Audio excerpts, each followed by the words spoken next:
ট্রাকে দীর্ঘ সময় লাইনে দাঁড়িয়েও খালি হাতে ফিরছেন অনেকে। অনিয়মের অভিযোগ, ডিলাররা বলছেন যোগান কম।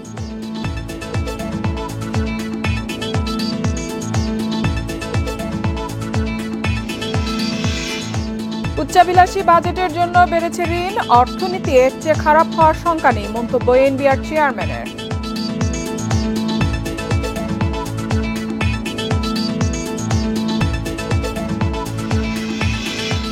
স্বল্প আয়ের মানুষের ব্যাংক হিসেবে আমানত বেড়ে দাঁড়ালো 4,685 কোটি টাকা, এক বছরে বেড়েছে 2.5 ভাগের বেশি।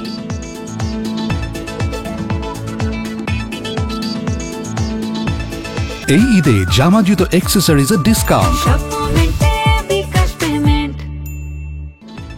সবাইকে আমন্ত্রণ অর্থনীতি সারাদিনে, আপনাদের সাথে আছি ইফাতারা। শুনছিলেন শিরোনাম, এবারে জানাবো বিস্তারিত।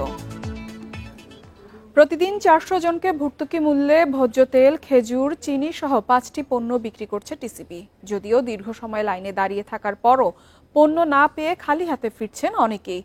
আছে অনিয়মের অভিযোগও।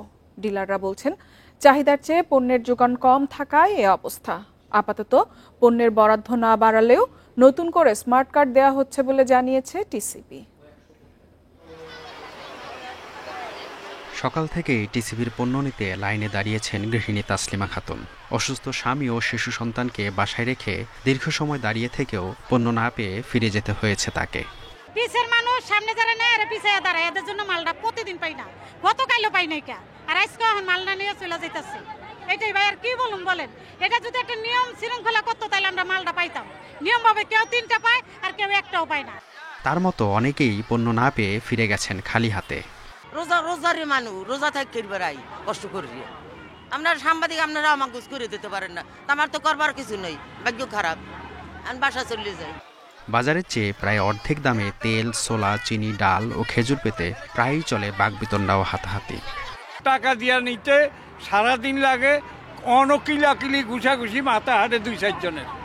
অন্যদিকে দীর্ঘ অপেক্ষার পর কাঙ্ক্ষিত পণ্য পেয়ে খুশি কেউ কেউ। 5 দিন পরে আজকে মাল পাইয়া আমি অনেক খুশি হইলাম। আমি আর কোনো সময় এপিসিবির মাল পাই নাই, আর আমার কোনো কার্ডও নাই। তবে ডিলাররা বলছেন প্রয়োজনের তুলনায় সরবরাহ কম থাকায় সবাইকে পণ্য দেওয়া সম্ভব হয়নি। চাহিদা তো অনেক বেশি, 400 কার্ডের মালের মধ্যে দেখা যায় মানুষ আসে কমসে কম 1000-1500 এমন মানুষ আসে। তখন আমরা মাল না দিতে পারলে আমরা সাথেও খুব হয়রানি করে। টিসিবির কর্মকর্তারা জানান রমজান উপলক্ষে প্রতিটি ট্রাকে 200 জনের বদলে 400 জনের পণ্য দেওয়া হচ্ছে। এছাড়া উপকারভোগীর সংখ্যা বাড়াতে নতুন করে স্মার্ট কার্ড বিতরণ করা হচ্ছে। যদি সরকার প্রয়োজন মনে করে আরও এক্সটেন্ড করা প্রয়োজন, তাহলে আমাদের পরবর্তী মাসের বিক্রয় কার্যক্রমের সাথে হয়তো বা এক্সটেন্ড করতে পারে। তবে এই বিষয়ে এখনও কোনো সিদ্ধান্ত হয়নি। যদি আইন শৃঙ্খলা রক্ষাকারী বাহিনী আমাদের এই ট্রাক সেলের স্থানগুলোতে কার্যকরী পদক্ষেপ না নেয়, তাহলে কিন্তু আপনি যেটা বলেন এই বিশৃঙ্খলা নিয়ন্ত্রণ করা কিন্তু ডিলারদের লোকের পক্ষে সম্ভব না। টিসিবির তথ্য মতে ইতোমধ্যে 2 লাখ স্মার্ট কার্ড স্থানীয় ওয়ার্ড ও ইউনিয়ন পর্যায়ে পৌঁছানো হয়েছে। বাকি কার্ডও দ্রুততম সময়ের মধ্যে পৌঁছানো হবে। Mehedi Hasan, independent news, Dhaka. উচ্চাভিলাষী বাজেট দিয়ে ঋণের পরিমাণ বেড়ে গেছে বলে মন্তব্য করেছেন এনবিআর চেয়ারম্যান। বড় বাজেট দুর্বলতাও, কারণ বাস্তবায়নও কম হয় বলেও মন্তব্য করেন তিনি। শনিবার দুপুরে বেসরকারি গবেষণা সংস্থা র্যাপিড ও ইআরএফ আয়োজিত এক সেমিনারে এসব কথা বলেন এনবিআর চেয়ারম্যান। তিনি জানান এখন যে অবস্থায় অর্থনীতি আছে এর চেয়ে খারাপ হওয়ার আর কোনো সম্ভাবনা নেই। এ সময় তিনি আরও বলেন সব ক্ষেত্রে অটোমেশন পদ্ধতি নেওয়া হয়েছে, যার মাধ্যমে কর আদায়ের হার বাড়বে। এনবিআর এর সব কাজ ডিজিটাল পদ্ধতিতে হবে। 1 বছর আগে থেকেই জানিয়ে দেওয়া হবে আগামী বছর করদাতাদের কি পরিমাণ কর আরোপ হবে। উচ্চাভিলাষী বাজেট ছিল, যে কারণে আমাদের ঋণের বোঝা বেড়ে গেছে। আমাদের ঋণের সুদ এবং ঋণের কিস্তি এগুলো পেমেন্ট করতে হয় অনেক বেশি, এবং ডেভেলপমেন্ট পার্টনারদের প্রেসক্রিপশন আমাদের সুদ দেওয়া হয় অনেক সময়। এটারও শোনার কারণ আছে। যেহেতু আমি তার কাছে ঋণ করতে যাই, সে আমাকে 3টা কথা শোনায় দেবেই। কারণ হচ্ছে তার ভয় হচ্ছে আমি যদি তার ঋণের টাকা ফেরত দিতে না পারি। কম টাকায় খোলা ব্যাংক হিসেবে আমানতের পরিমাণ বেড়েছে। 2024 সালের শেষে তা দাঁড়িয়েছে 4,685 কোটি টাকা। বাংলাদেশ ব্যাংকের তথ্য মতো 1 বছরে এই হিসেবে জমা বেড়েছে 120 কোটি বা 2.61%।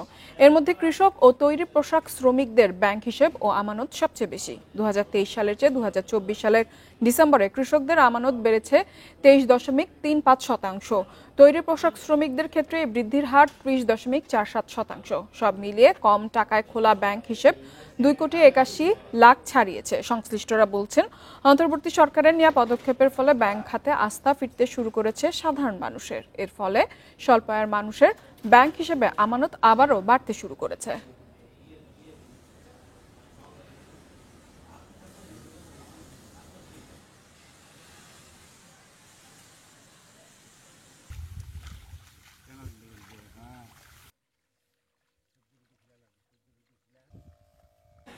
আর এই ছিল অর্থনীতি সারাদিনের আজকের আয়োজনে। ইন্ডিপেন্ডেন্ট টেলিভিশনের সব খবর আরও জানতে চোখ রাখুন ফেসবুক, ইউটিউব এবং এক্সে। আমন্ত্রণ আমাদের পরবর্তী সংবাদে।